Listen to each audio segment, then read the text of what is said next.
Hi welcome to അതു കണ്ണു അപ്പുതാരു. എൻ്റെ യൂട്യൂബ് ചാനലിൻ്റെ പേര് മാറ്റി കേട്ടോ.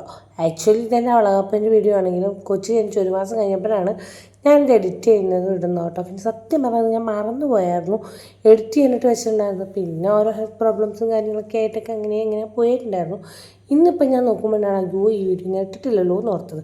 അപ്പം ഞാൻ അതിൻ്റെ വിശേഷങ്ങൾ കുറച്ച് പങ്കുവയ്ക്കാമെന്ന് ഓർത്തിട്ട് ഞാനത് ഇടാമെന്ന് വിചാരിച്ചു. കഴിഞ്ഞു പോയാലും ഇത് ഷെയർ ചെയ്യുമ്പോൾ എനിക്കൊരു സന്തോഷമാണ്. പിന്നീട് എപ്പോഴും എനിക്ക് കാണുവാനും ഉപകരിക്കുമല്ലോ. അങ്ങനെ എൻ്റെ വളകാപ്പിൻ്റെ സ്റ്റോറി പറയുവാണെങ്കിൽ, എനിക്ക് 7 മാസത്തിൽ തന്നെ വളകാപ്പ് നടത്തണം എന്നുണ്ടായിരുന്നു. 9 മാസത്തിൽ നടത്താൻ കുഴപ്പമില്ല, എന്നാലും 7 തന്നെ നടത്തണമെന്നാണ് ഞാൻ വിചാരിച്ചുകൊണ്ടിരുന്നത്. പക്ഷേ 7 സ്റ്റാർട്ട് ചെയ്തപ്പോൾ തന്നെ എനിക്ക് വയ്യാണ്ടായിപ്പോയായിരുന്നു. വോമിറ്റിങ്ങും ടയർഡ്നെസ്സും ഒക്കെ കൂടെ ആയിട്ട് ഒരു 2 ആഴ്ച ഞാൻ ഫുള്ള് കിടപ്പിലായിപ്പോയായിരുന്നു. കാരണം ചേട്ടനും അമ്മയും കൂടെയാണ് എന്നെ പൊക്കി പിടിച്ചൊക്കെയാണ് എന്നെ നോക്കിക്കൊണ്ടിരുന്നത്. അതിനിടയ്ക്ക് എവിടെ വളകാപ്പ് നടത്താനാണ്. അങ്ങനെ നമ്മൾ 2-3 ആഴ്ചയ്ക്ക് ശേഷം 7 തീർന്നതിന് തൊട്ട് മുന്നെയാണ് നടത്താമെന്ന് വിചാരിച്ചത്. അപ്പം അനിയത്തിമാരൊക്കെ ആയിട്ട് ജസ്റ്റ് ഒന്ന് നടത്താമെന്നാണ് വിചാരിച്ചത്. കാരണം എൻ്റെ തല പൊങ്ങില്ലെന്ന് ഉറപ്പില്ലായിരുന്നല്ലോ. അതുകൊണ്ട് നമ്മൾ അങ്ങനെ നടത്താമെന്ന് വിചാരിച്ചപ്പോൾ എൻ്റെ ഫാമിലിയിലുള്ള ആർക്കും വളകാപ്പൊന്നും നടത്തിയിട്ട് കണ്ടിട്ടില്ല. അപ്പോൾ എല്ലാവർക്കും വളകാപ്പ് നല്ല ഗ്രാൻഡായിട്ട് നടത്തണമെന്ന് ആഗ്രഹം ഉണ്ടായിരുന്നു. അങ്ങനെ നമ്മളൊരു 5-6 ദിവസം കൊണ്ടിട്ട് നമ്മൾ അത്യാവശ്യം എല്ലാവരെയും വിളിച്ചൊരു 19 പേരുടെ ഒരു പരിപാടിയായിട്ട് തന്നെ വളകാപ്പ് നടത്തിയിട്ടുണ്ടായിരുന്നു കേട്ടോ.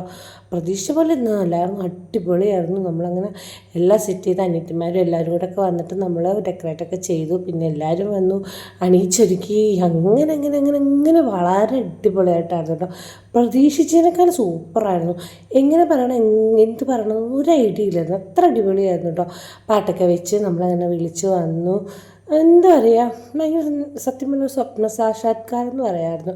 പ്രതീക്ഷിക്കാണ്ട് വലിയൊരു സന്തോഷം കിട്ടിയ പോലെ. കാരണം അപ്പുണ്ണിയുടെ സമയത്ത് ഇതൊന്നും ഉണ്ടായിരുന്നില്ല. നമുക്കങ്ങനെ അത്ര വലിയ ഗ്രാൻഡായിട്ടൊക്കെ നടത്തുന്ന ആ ഒരു ടൈപ്പ് ആയിരുന്നില്ല ആ സമയമൊക്കെ. ഇപ്പോഴാണല്ലോ റീൽസും കാര്യങ്ങളൊക്കെ കൂടെ വന്നിട്ട് ഇങ്ങനെ എത്ര ഗ്രാൻഡായിട്ട് വന്നത്. അപ്പോൾ പ്രഗ്നൻ്റ് ആയ സമയം തുടങ്ങി എനിക്ക് ആഗ്രഹമായിരുന്നു വളകാപ്പും ഹോം ടൂബിയൊക്കെ നടത്തണം എന്നുള്ളത്. അങ്ങനെ വളകാപ്പ് അടിപൊളിയായിട്ട് നടത്തി. പിന്നെ കുറേ റെഫറൻസും കാര്യങ്ങളൊക്കെ കിട്ടിയായിരുന്നു.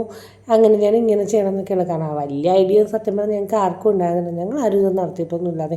പിന്നെ നമ്മുടെ യൂട്യൂബ് അമ്മായി ഉണ്ടല്ലോ, യൂട്യൂബ് അമ്മായി നോക്കി കുറേ പല വീഡിയോസൊക്കെ കണ്ടിട്ടൊക്കെയാണ് ചെയ്തത്. ഇതിപ്പോൾ എൻ്റെ അമ്മാമ്മയാണ് കേട്ടോ, അമ്മയുടെ അമ്മ. ഞങ്ങളുടെ വീട്ടിലെ കാർന്നോത്തിയായിരുന്നു കേട്ടോ. ആദ്യം അമ്മാമ്മയാണ് സ്റ്റാർട്ട് ചെയ്തത്. പിന്നെ അമ്മായി, ചിറ്റ, അനിയത്തിമാർ, അമ്മാമാർ, കുഞ്ഞമ്മച്ചമാർ, അങ്ങനെ പോയി വീട്ടിലുള്ള എല്ലാ സകല ആൾക്കാരും വന്ന് ചെയ്തിട്ടുണ്ടായിരുന്നു കേട്ടോ. അമ്മ ഏറ്റവും ലാസ്റ്റായിട്ട്, കാരണം അമ്മ ലാസ്റ്റാണ് ചെയ്യുന്നതെന്നാണ് എല്ലാവരും പറഞ്ഞിട്ടുണ്ടായിരുന്നത്. നമുക്കൊന്നും വലിയ ഐഡിയാസൊന്നുമില്ല, എന്നാലും അങ്ങനെയൊക്കെ ഇട്ടായിരുന്നു കേട്ടോ. ആദ്യം തന്നെ കാരണം ഞാൻ അപ്പുണ്ണിയും കൂടെ വന്നാൽ ചെയ്തിട്ടുണ്ടായിരുന്നത്. അവർ അതൊരു ഹാലിലയുടെ ഒരു വള ഉണ്ടാക്കിയിട്ട് കയ്യിലിട്ടിട്ടുണ്ടായിരുന്നു. അത് കണ്ണേറിയിട്ടാനില്ലെന്നാണൊക്കെ പറയുന്നത്, അറിയില്ല. വട്ടവ നമുക്ക് ഇതിനെക്കുറിച്ചൊന്നും ഒരു ഐഡിയ ഇല്ലാത്തതുകൊണ്ട് തന്നെ ഇതിനെക്കുറിച്ച് കാലത്തെ ജന്തുത്താണ് പറയുന്നത്, കൂലങ്കുഷമായിട്ട് പറയാനൊന്നും അറിയാൻ പറ്റില്ല. അങ്ങനെ തന്നെയാണോ അത് പറയുന്നത് അറിയാൻ പറ്റില്ല കേട്ടോ. വെറുതെ വായിലൊന്നൊരു വാക്കണം, ഒരു ആവശ്യമില്ല. അത് ചുമ്മാ ഇരിക്കട്ടെ. അങ്ങനെ നമ്മൾ അതിനെക്കുറിച്ച് കാര്യമായിട്ട് പറയാനൊന്നും ആളല്ല, ജസ്റ്റ് അറിയുന്ന പോലെയൊക്കെ പറഞ്ഞു തരാം കേട്ടോ. പിന്നെ കുറേ സ്വീറ്റ്സും കാര്യങ്ങളൊക്കെ വെച്ചിട്ടുണ്ടായിരുന്നു. കേക്ക് മേടിച്ച് വെച്ചിട്ട് കേക്ക് കൊണ്ടുപോയി വയ്ക്കാനായിട്ട് മറന്നുപോയി. ആ സമയമൊക്കെ കഴിഞ്ഞ് എല്ലാം കഴിഞ്ഞപ്പോഴാണ് കേക്കിൻ്റെ കാര്യം ഓർമ്മ വന്നത്. ഫ്രിഡ്ജിലായതുകൊണ്ട് അതെടുത്ത് വയ്ക്കാൻ മറന്നുപോയി. ബാക്കിയുള്ള സെറ്റിങ്സൊക്കെ കഴിഞ്ഞ് എല്ലാം കഴിഞ്ഞപ്പോഴാണ് അത് ഓർത്ത്. പിന്നെ അത് കട്ട് ചെയ്തിട്ടുണ്ടായിരുന്നു. എന്തായാലും മേടിച്ചല്ലേ, അത് ചുമ്മാ വേസ്റ്റ് ചെയ്യാൻ പാടില്ലല്ലോ എന്ന് ഓർത്തിട്ട്. പിന്നെ നമ്മൾ അരി മഞ്ഞൾപ്പൊടി ഇവിടെ മിക്സ് ചെയ്ത് വെച്ചിട്ടുണ്ടായിരുന്നു. തലയിലിട്ടു, ചന്ദനം തേച്ച്, കളഭം മുഖത്തൊക്കെ തേച്ചു, പിന്നെ കുങ്കുമം തേച്ചു. പിന്നെ പനിനീരും തളിക്കാനൊരു അക്ഷരമുണ്ടായിരുന്നു. പനിനീരും കുറച്ച് കഴിഞ്ഞപ്പോഴാണ് ഞാൻ ഓർത്തിട്ടുണ്ടായിരുന്നത്. അതിന് കുറച്ച് കഴിഞ്ഞപ്പോഴത്തേക്കും പനിനീരും അവിടെ വന്നിട്ടുണ്ടായിരുന്നു കേട്ടോ. അങ്ങനെയൊക്കെയായിരുന്നു നമുക്ക് തോന്നുന്നു. പിന്നെ വളയിട്ടു, സ്വീറ്റ്സ് വായിൽ വെച്ച് തന്നു.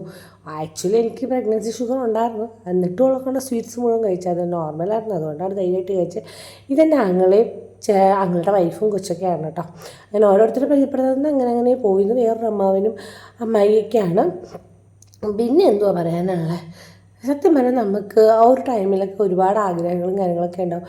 എല്ലാം നടക്കുമെന്നില്ല, ആ സമയത്ത് മാത്രമല്ല കേട്ടോ, എപ്പോഴും നമുക്ക് ആഗ്രഹങ്ങളുണ്ടാവും. എന്നാലും പറ്റുന്ന പോലെ നടക്കണം കേട്ടോ. പ്രതീക്ഷിക്കാണ്ട് വന്ന വേറെ ഗസ്റ്റുകളായിരുന്നു കേട്ടോ. ഇത് അമ്മയുടെ ഫ്രണ്ട്സായിരുന്നു. ഒട്ടും പ്രതീക്ഷയില്ലായിരുന്നു. അവരിങ്ങനെ പറഞ്ഞിട്ട് അമ്മയ്ക്ക് സർപ്രൈസായിട്ട് വന്നതാണ്. സത്യം പറഞ്ഞാൽ ഭയങ്കര ഹാപ്പി ആയിരുന്നു. അവരൊക്കെ അനുഗ്രഹിച്ചിട്ടൊക്കെ പോയപ്പോഴത്തേക്കുണ്ടല്ലോ, സത്യം പറഞ്ഞാൽ ഇങ്ങനെയുള്ള പരിപാടികളൊക്കെ നമുക്ക് നടത്തുമ്പോഴത്തേക്കും ഭയങ്കര ബ്ലെസ്സിങ്ങാണ്. ഇവർ വന്ന് നമ്മളിങ്ങനെ ബ്ലെസ് ചെയ്തിട്ടൊക്കെ പോകുമ്പോൾ എല്ലാവരും നമുക്ക് സത്യം പറഞ്ഞാൽ ഒരു പോസിറ്റീവ് വൈബാണ്. ഈ സത്യം പറഞ്ഞാൽ ഒരു 5-6 പ്രാവശ്യം ഞാൻ പറഞ്ഞിട്ടുണ്ട്. അതിന് സത്യം പറഞ്ഞാൽ പറഞ്ഞാൽ നുണ പറഞ്ഞിട്ടല്ല, ഓൾറെഡി നമുക്ക് എപ്പോഴും വായിൽ വരുന്ന സത്യം പറഞ്ഞാൽ ആക്ച്വലി അങ്ങനെയുള്ള കുറച്ച് വേഴ്സൊക്കെ നമുക്ക് എപ്പോഴും ഉണ്ടാവുമല്ലോ വായിൽ വരാനായിട്ട്. അങ്ങനെയാണ് കേട്ടോ. ഇതെൻ്റെ അനിയത്തി, ഹസ്ബൻഡും കൊച്ചുമാണ്.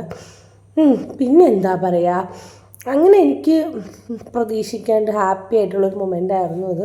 നമ്മൾ ഭയങ്കരമായിട്ട് കാര്യമായിട്ട് ഒരു കാര്യങ്ങളൊക്കെ ആഗ്രഹിച്ച് കഴിഞ്ഞിട്ടുണ്ടെങ്കിൽ അത് നടക്കുമെന്ന് അറിയില്ലേ, അത് സത്യമാണ്. എൻ്റെ കാര്യത്തിൽ സത്യമായിരുന്നു. ദൈവാനുഗ്രഹം കൊണ്ട് എല്ലാം ഭംഗിയായിട്ട് നടന്നിട്ടുണ്ടായിരുന്നു. പിന്നെ ഇങ്ങനെ വിശേഷങ്ങൾ പറഞ്ഞു പോവുകയാണെങ്കിൽ എന്താ പറയുക, പ്രത്യേകിച്ച് അങ്ങനെ കാര്യമായിട്ട് പറയാനില്ല. ഇതിങ്ങനെ ചുമ്മാ നീട്ടി വലിച്ചുകൊണ്ട് പോകാമെന്ന് മാത്രമേ ഉള്ളൂ. ഇതെൻ്റെ അനിയത്തിമാരായിരുന്നു കേട്ടോ, അമ്മേൻ്റെ മക്കളാണ്. അതിൽ ഏറ്റെടുത്തിരിക്കുന്നവളാണ് ഈ ഡെക്കറേഷൻ്റെയൊക്കെ പുറകിലുള്ള മെയിൻ ആൾ കേട്ടോ. അവളാണ് പൊടിമോള്. അവളാണ് സാധാരണ ഞങ്ങളുടെ എല്ലാ പരിപാടിക്കും ഡെക്കറേറ്റ് ചെയ്യാനായിട്ട് ഫസ്റ്റ് ചടിയോടി വരുന്നത്. എൻ്റെ ഒരു മിനി വേഷനാണെന്ന് വേണമെങ്കിൽ പറയാം. ഞാനാണ് സാധാരണ എല്ലാ പരിപാടികൾക്കൊക്കെ ഇങ്ങനെ എല്ലാ കാര്യങ്ങളും ചെയ്യാനായിട്ട് കൂടെ ഇങ്ങനെ നിൽക്കാറ്. എനിക്ക് ഇതൊക്കെ ചെയ്യാൻ ഭയങ്കര ഇഷ്ടമാണ്. ഞാൻ ഭയങ്കര ആക്റ്റീവാണ്. ഏത് പ്രായത്തിലാണെങ്കിലും ഏത് സമയത്താണെങ്കിലും ഞാൻ ഭയങ്കര ആക്റ്റീവായിരുന്നു. അതുപോലെ തന്നെയാണ് കേട്ടോ പൊടിമോളും. അവളെല്ലാ കാര്യത്തിനും ഭയങ്കര ആക്റ്റീവാണ്.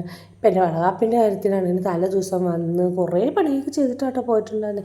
രാത്രി 10:30 മണിവരെ ഞങ്ങൾക്ക് ഇവിടെ പരിപാടിയായിരുന്നു ഡെക്കറേറ്റ് ചെയ്ത്. ഇതൊക്കെ എൻ്റെ കൂട്ടുകാരിയാണ് കേട്ടോ. പിന്നെ അപ്പുണ്ണിയുടെ കൂട്ടുകാരത്തിയുടെ അമ്മയുമാണ്. അങ്ങനെയുണ്ട് ഞങ്ങൾക്ക്. പിന്നെ വിളിച്ച ചിലരൊന്നും വന്നില്ലായിരുന്നു. ഓരോരോ ഞായറാഴ്ചത്തെ പരിപാടികളൊക്കെ ഉണ്ടായിരുന്നല്ലോ. അങ്ങനെ പിന്നെ വന്നിട്ടുണ്ടായിരുന്ന ആരാ, ഇതും എൻ്റെ ഫ്രണ്ട്സാണ്. ഫ്രണ്ട്സ് എന്ന് പറഞ്ഞാൽ എന്നെക്കാളും ചേച്ചിമാരാണ് കേട്ടോ. എന്നാലും നമുക്ക് ഫ്രണ്ട്സിന് പ്രായമൊന്നും പരിചയമൊന്നും ഇല്ലല്ലോ. എപ്പോഴും ആരെങ്കിലുമൊക്കെ ഉണ്ടാകും കേട്ടോ. പിന്നെ വായ്ത്താരി അടിക്കുന്നത് തീരെ പുറകിലായിട്ടായതുകൊണ്ട് തന്നെ എവിടെ ചെന്നാലും 5-6 ഫ്രണ്ട്സെങ്കിലും മിനിമം കയ്യിൽ കിട്ടാറുണ്ട് കേട്ടോ. അങ്ങനെ അവരും വന്നിട്ടുണ്ട്. പിന്നെ കുഞ്ഞുമാണ് ഈ വീഡിയോഗ്രാഫിയുടെ പുറകിലുള്ളൊരു വേറൊരാൾ. അവൾ സ്റ്റാർട്ടിങ് തുടങ്ങി എൻഡിങ് വരെ നല്ലോണം വീഡിയോസും കാര്യങ്ങളും എടുത്തിട്ടുള്ളത്. ഇതാണ് കുഞ്ഞു. അത് കണ്ണൻ്റെ ചേട്ടൻ്റെ മോളാണ് കേട്ടോ. അവൾക്ക് ബിഗ് താങ്ക്സ് ഉണ്ട്. കാരണം ഇതൊക്കെ കറക്റ്റായിട്ട് ക്യാപ്ചർ ചെയ്തിട്ടുണ്ടെങ്കിൽ അവൾക്കാണ് താങ്ക്സ് കൊടുക്കേണ്ടത് ആദ്യമേ.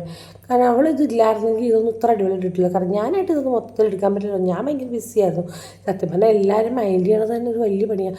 കല്യാണത്തിന് ശേഷം ഇതുപോലെ എന്നെ ഫോക്കസ്ഡായിട്ട് ഞാൻ അണിഞ്ഞൊരുങ്ങി നിന്നൊരു വേറെ ഫംഗ്ഷൻ കാര്യങ്ങളൊന്നും ഉണ്ടായിട്ടില്ല കേട്ടോ. സത്യം പറഞ്ഞാൽ കല്യാണപ്പെണ്ണ് പോലെയായിരുന്നു ഞാൻ. അടിപൊളി സാരി കൊടുത്ത് അണിഞ്ഞൊരുങ്ങി അനിയത്തിമാരൊക്കെ റെഡിയാക്കി വെക്കുന്നപ്പോൾ ഇതെൻ്റെ കല്യാണമാണെന്നുള്ള രീതിയിലായിരുന്നു ഞാൻ. ഇങ്ങനെ മൊത്തത്തിൽ അണിഞ്ഞൊരുങ്ങി മറ്റേ നെറ്റിച്ചുട്ടിയൊക്കെ വെച്ചിട്ടൊക്കെ വന്നപ്പോഴത്തേക്കും ഞാൻ ഭയങ്കര കൊള്ളാം. പിന്നെ ഇതാണ് ദേവിക. ഇവളായിരുന്നു വേറെ ഫോട്ടോഗ്രാഫർ. ഇവൾ എനിക്ക് ക്യാമറയും കാര്യങ്ങളൊക്കെ എടുത്തുകൊണ്ട് വന്നുകൊണ്ട് കുറേ നല്ല നല്ല ഫോട്ടോസും കാര്യങ്ങളും വേറെ കിട്ടിയിട്ടുണ്ടായിരുന്നു. വീഡിയോഗ്രാഫി ആയിരുന്നു കുഞ്ഞു കൊടുത്തരണം മെയിനായിട്ട്. പിന്നെ അനിയത്തിമാരും ഒക്കെ ഉണ്ടായിരുന്നിട്ട് ഫോട്ടോസ് എടുക്കാനായിട്ടൊക്കെ. എല്ലാവരുടെയും കയ്യിൽ ഫോണുള്ളതുകൊണ്ട് ഇപ്പോൾ അതാണല്ലോ പ്രധാന പരിപാടി. പിന്നെ ഇതെൻ്റെ സ്വന്തം അമ്മേനെ പ്രത്യേകിച്ച് പരിചയപ്പെടുത്തുന്നുണ്ടല്ലോ, എൻ്റെ വീഡിയോസിലൊക്കെ ഉണ്ടാകും. പിന്നെ എൻ്റെ ആങ്ങളെയാണ് കേട്ടോ ഇത്. അമ്മയാണ് ഓൾ ഇൻ ഓൾ. എല്ലാ കാര്യത്തിനും എൻ്റെ കൂടെ നിന്ന് എന്നെ സപ്പോർട്ട് ചെയ്ത് എൻ്റെ കാര്യങ്ങളൊക്കെ ചെയ്തു തരാനുള്ള മെയിൻ ആളെന്ന് പറയുന്നത് എൻ്റെ അമ്മയാണ്. അമ്മയില്ലാത്ത കാര്യം എനിക്ക് ചിന്തിക്കാൻ കൂടെ പറ്റില്ല. കാരണം അത്രയ്ക്ക് എൻ്റെ അമ്മയുടെ സഹായം എന്ന് പറയാനായിട്ട്. കാരണം പുള്ളിക്കാരത്തിയാണ് ടു സെറ്റ് കാര്യങ്ങൾ എനിക്ക് ചെയ്തു തന്നെ. എനിക്ക് വയ്യാണ്ട് സമയത്ത് ചുമന്നുകൊണ്ട് കിടന്നത് കണ്ണഞ്ചേട്ടൻ പോലെയില്ല. കണ്ണഞ്ചേട്ടൻ അപ്പുറം ചെയ്യുന്നതാണ്. കണ്ണഞ്ചേട്ടൻ ചെയ്തു തന്നില്ല എന്നല്ല കേട്ടോ. കണ്ണഞ്ചേട്ടൻ ചെയ്യും, പിന്നെ ഭർത്താവ് ചെയ്യുമല്ലോ. ഓഫ് കോഴ്സ് അമ്മമാരേക്കാളും അടിപൊളിയായിട്ട് ചെയ്യുമല്ലോ. അമ്മമാർക്ക് പെൺമക്കളോ എന്ന് പറയുമ്പോഴത്തേക്കും കുറച്ചുകൂടി കാര്യങ്ങളൊക്കെ ഉണ്ടാവുമല്ലോ. ഞാൻ പറഞ്ഞില്ലേ, കേക്ക് അവസാനം എപ്പോഴാണ് ഞാൻ മുറിച്ചിരുന്നത്. പിന്നെ ഞാൻ തന്നെ സ്വന്തമായിട്ട് തിന്നു. പിന്നെ എല്ലാവർക്കും അങ്ങോട്ടും കൂടെ കൊടുത്ത് എല്ലാവരും അവിടെയൊക്കെ തന്നെ ഉണ്ടായിരുന്നു. പിന്നെ എല്ലാവരും ഫുഡ് കഴിക്കാനൊക്കെ പോയിട്ടുണ്ടായിരുന്നു കേട്ടോ. ഫുഡ് ബിരിയാണി ആയിരുന്നു കേട്ടോ. പക്ഷേ അതിൻ്റെ വീഡിയോ ഒന്നും എടുക്കാൻ പറ്റില്ല. കാരണം അതിനിടയ്ക്ക് ഞങ്ങൾ ഫോട്ടോ എടുക്കാനുള്ള ധൃതിയിലായിരുന്നു. പിന്നെ ഞങ്ങൾ എല്ലാവരും അങ്ങോട്ടും ഇങ്ങോട്ടൊക്കെ പോയി ഫോട്ടോ എടുത്ത് ഏറ്റവും അവസാനം ഓൾമോസ്റ്റ് എല്ലാവരും പോയി കഴിഞ്ഞിട്ട് കുറച്ച് റീൽസും കാര്യങ്ങളൊക്കെ എടുത്തിട്ടുണ്ടായിരുന്നു. പിന്നെ ഞങ്ങൾ പോയി ഫുഡ് അടിക്കാനായിട്ട് പോയിട്ടുണ്ടായിരുന്നു കേട്ടോ. പിന്നെ നമ്മൾ കുറച്ച് ഫോട്ടോ സെക്ഷൻ അത് ചെയ്തതൊക്കെ കാണിച്ചു തരണമല്ലോ. പിന്നെ കുറച്ച് പട്ടിഷോ എന്നുള്ള നിലയ്ക്ക് കണ്ണഞ്ചേട്ടനെ കൊണ്ട് വാരിച്ച് റീലെടുക്കണമല്ലോ. റീലാണ് നമ്മുടെ പ്രധാന പരിപാടി. അപ്പോൾ ഇതൊക്കെ എടുത്താലേ റീൽസിലൊക്കെ ഇടാൻ പറ്റുള്ളൂ. റീച്ച് ഉണ്ടാവണമെങ്കിൽ എന്തൊക്കെ പണിയാണ് ഈശ്വര. പിന്നെ അപ്പുണ്ണി വരത്തുന്ന അങ്ങോട്ടും ഇങ്ങോട്ടും സത്യത്തിൽ ഇങ്ങനെ വാരി കൊടുത്തില്ല. ഞങ്ങൾ തമ്മിൽ അങ്ങോട്ടും ഇങ്ങോട്ടും ഭയങ്കര അണ്ടർസ്റ്റാൻഡിങ് ഉണ്ട് കേട്ടോ. അതാണല്ലോ ദാമ്പത്യ ജീവിതത്തിൽ ഏറ്റവും അധികം ആവശ്യമായിട്ട് കേട്ടത്. ഇടയ്ക്കിടയ്ക്ക് സ്പെല്ലിംഗ് മിസ്റ്റേക്കൊക്കെ വരുന്നുണ്ട്. കാരണം കണ്ടിന്യൂസ് ആയിട്ട് 10 മിനിറ്റ് സംസാരിക്കുക എന്ന് പറയുമ്പോഴത്തേക്കും അത്ര നിസ്സാര പരിപാടിയല്ല. കാരണം നമുക്ക് കുറേ നേരം വർത്താനം പറഞ്ഞ് കഴിയുമ്പോഴത്തേക്കും മടുക്കും. എന്തൊക്കെ പറയും ഏതൊക്കെ പറയുന്നതൊക്കെ ആലോചിച്ച് വട്ട് പിടിക്കും. പിന്നെ ഒരുമാതിരി പോസിലുള്ള കുറേ ഫോട്ടോസ് വെറും പട്ടീഷോ അത്ര തന്നെ അല്ലാണ്ട് എന്താ പറയാനായിട്ടാണ്. ഈ ഫോട്ടോസൊക്കെ എങ്ങനെ ഉണ്ടായിരുന്നു? എൻ്റെ വളകാപ്പ് ഫംഗ്ഷൻ ഉണ്ടായിരുന്നു. പരമാവധി ഞാൻ ഫാസ്റ്റാക്കി ഓടിച്ചിട്ടൊക്കെയാണ് ഇത് വിട്ടിട്ടുണ്ടായിരുന്നത്. പറ്റണ പോലെയൊക്കെ ഓരോന്നൊക്കെ പറയുകയും ചെയ്തിട്ടുണ്ടായിരുന്നു. എൻ്റെ വീഡിയോസും ഫോട്ടോസും ഒക്കെ എങ്ങനെ ഉണ്ടായിരുന്നു, ഇഷ്ടപ്പെട്ടോ എന്നുള്ളത് നിങ്ങൾ കമൻറ്റ് ചെയ്യണം കേട്ടോ. പിന്നെ കുറച്ച് വൈകിപ്പോയതുകൊണ്ടൊന്ന് ക്ഷമിച്ചേക്കണം കേട്ടോ. വേറെ നിവർത്തിയില്ലായിരുന്നു, വയ്യായിരുന്നു. അതുകൊണ്ടാണ് അങ്ങനെയൊക്കെ പറയുമെങ്കിലും മടിയായിരുന്നു കുറേയൊക്കെ. സത്യത്തിൽ നമുക്കിത് കുറേ കഴിയുമ്പോഴത്തേക്ക് എഡിറ്റിങ് മടിയൊന്നും. കാരണം കഷ്ടപ്പാട് പിടിച്ച പരിപാടിയാണ് ഈ എഡിറ്റിംഗ് എന്ന് പറയുന്നത്. പിന്നെ നമുക്ക് ഇനി ഇതുപോലെ സപ്പോർട്ടും കാര്യങ്ങളൊക്കെ വേണം കേട്ടോ. ഇനി കൊച്ചിൻ്റെ കുറേ വീഡിയോസും കാര്യങ്ങളൊക്കെ ആയിട്ട് വരുന്നുണ്ട് ഞാൻ. കുറേയൊക്കെ പ്ലാൻ ചെയ്യുന്നുണ്ട്, പക്ഷെ ഒന്നും നടക്കണില്ലെന്നേ. നിങ്ങളുടെ സപ്പോർട്ട് ഉണ്ടെങ്കിലല്ലേ നടക്കുകയുള്ളൂ. അപ്പം എന്ത് ചെയ്യുക, ലൈക്ക് ചെയ്യുക, ഷെയർ ചെയ്യുക, സബ്സ്ക്രൈബ് ചെയ്യുക, അടുത്തുള്ള ബെൽ ബട്ടൺ ടമ്മീന്ന് പറഞ്ഞ് അടിച്ച് പൊട്ടിച്ചേക്കണം കേട്ടോ. എന്നാലാണ് എനിക്ക് മുന്നോട്ട് എന്തെങ്കിലുമൊക്കെ വീഡിയോ ചെയ്യാനുള്ളൊരു ഇൻട്രസ്റ്റ് ഉണ്ടാവും. അല്ലാതെ ഞാൻ മടിച്ചാണ്. വീഡിയോ എഡിറ്റ് ചെയ്യണമെന്ന് പറഞ്ഞാൽ ഭയങ്കര വലിയ പണി ചെയ്തിട്ടുണ്ടെങ്കിൽ ഞാൻ കുറേ ഇതൊക്കെ എടുത്ത് വെക്കും. പക്ഷേ എനിക്ക് എഡിറ്റ് ചെയ്യാനുള്ള മടി കൊണ്ടും വോയിസ് ഓവർ എടുക്കാനുള്ള മടി കൊണ്ടും ഒക്കെ ഇങ്ങനെ വെക്കും. വോയിസ് ഓവർ എടുക്കാമെന്ന് വെച്ചാൽ എന്തെങ്കിലുമൊക്കെ ശല്യങ്ങൾ വരുമല്ലോ എന്ന് ഓർത്തിട്ട് പിന്നെ മടിയും. അപ്പോൾ okay, bye bye, see you. പിന്നെ കാണാട്ടോ.